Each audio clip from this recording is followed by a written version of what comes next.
we need to see our players perform and to understand in each position they are better to play. So we have a lot to improve. We have to use every game, every training to see that.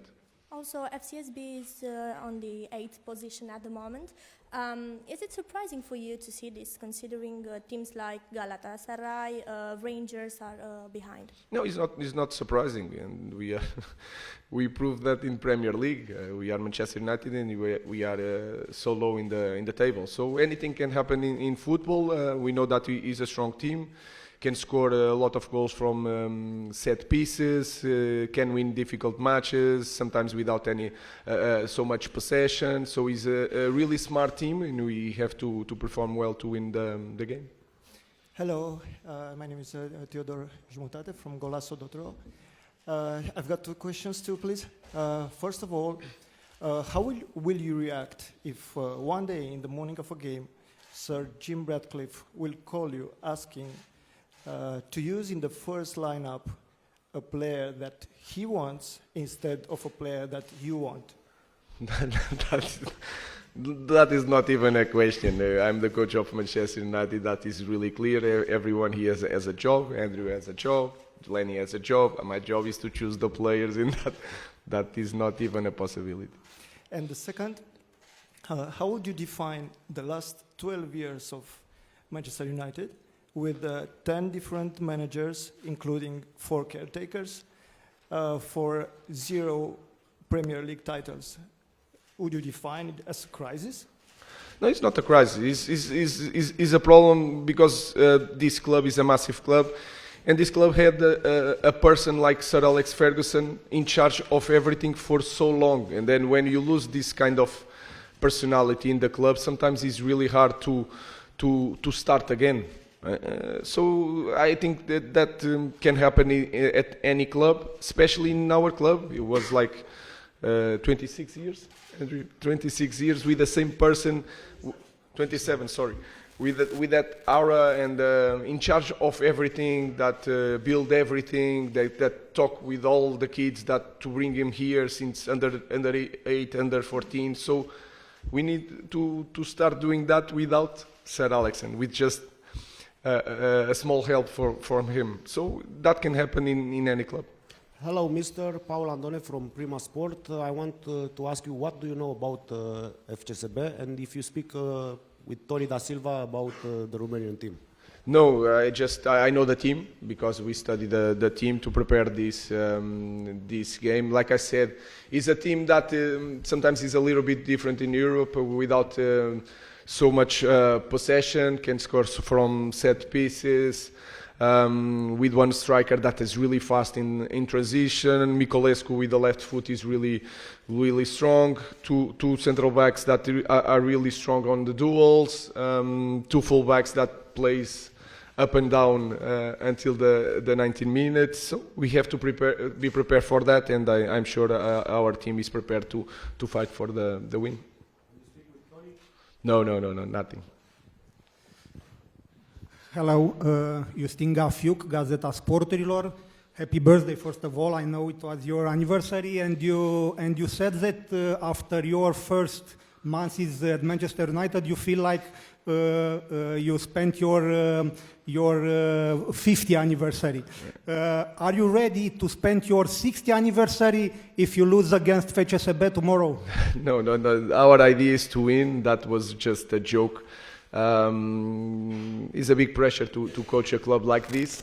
So all year we are prepared to that pressure. Our focus is never to be prepared to lose. It's always prepared to win and to improve in the next game. It's a big difference, a huge difference between the budget of Manchester United and FCSB. How important it's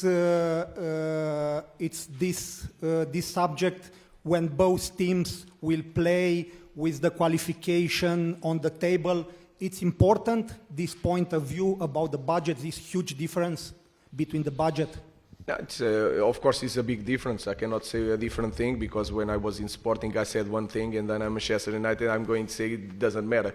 It matters, but tomorrow when the game starts, is 11 against 11, and then the other guys on the bench. So we have to prove that we are a better team. But for that, we will have to run a lot. But of course, when we are in competition, especially in Europe, that can be an X factor. But we need to prove that on the field tomorrow. Hi, Ruben.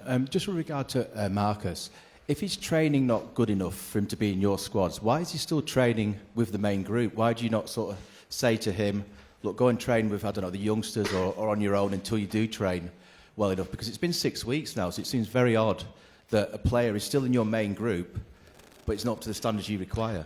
I already spoke about Marcus. Anything I give you, tomorrow is going to be a subject. It's the same thing for every player. I will tell you. There's some players that don't play. Casemiro don't play. Maybe he's selected. Rashford is not selected. But that is my choice. I mean, is it a disciplinary matter, the fact he's not training well enough? Sorry? So Rashford's a paid employee. Yeah, he's paid by Manchester United to be a player of a certain standard and meet the standards of United. If he's not reaching those consistently over a sort of 5 or 6 week period, surely it's a disciplinary matter because he's not doing what he's paid for. No, it's training. It's not good enough. He's not playing. That's all. Could we take a question for Lenny? Hi, Lenny. When you came into the club in the summer under a different manager, also when you played at Lille defensively, a back four system, how has your role changed moving into a back three, and how are you adapting your game under Ruben Amorim? I already played with the back three in the past, so for me it was more easy to adapt my way to play. But with the back of three, I can put my attributes in front. You know, like take the ball, like defend up, and I think for me it's a good thing. You know. And then in terms of in the summer when you did move to Manchester United, there's a lot of clubs that were linked to you. What made you pick Manchester United to move to? I think, yeah, everyone knows the history of Manchester United, how big is this club. So since the beginning, I knew that Manchester United was the club for me. I speak with a lot of persons of the club. So, yeah, I think for me it was a good choice. And then lastly, Ruben, happy belated birthday. You've now been at the club for over 2 months. Is it more difficult than you expected? And if it is, why is that? Oh, it's already new. I already explained the situation. Of course, it's more difficult because we were losing so many matches, and then it's really hard. Then we change a lot of things during the games without time to train. But I think it's becoming more difficult because we are losing games. That's all. So we have to manage to change that. If we change that, everything is going to be smoother, and the environment is going to be different. But we already know that is a massive job, that it will take time, and we have to be patient. Also understanding that you in the massive clubs you don't have a lot of time to change things. So the focus is that to win tomorrow again and to make a third win in a row. Is it still training that you feel like that you need more of, or do you expect transfer business as well? Because obviously we're in the transfer window now in January, your first transfer window. No, our focus is to work with the players that we have. I think it's clear that we can improve as a team, all of us, if we have time to train, and if we put some wins together. So it will be so much easier. But we had so many games compared to training, and that is hard to cope. That is, for me, was the biggest problem to start in the middle of the season, especially in that moment with a lot of games. Hi, Ruben. Hi. Just on Marcus again, I'm afraid there's reports today that the club have held talks with Barcelona of a possible loan move. I wondered if you're aware of any developments on that. No, nothing. No. And could I just ask about, you brought in a track and field coach, Harry Mara, to help with the players, to be a consultant at the club. Can you explain some of the reasoning behind that, why the club's made that decision?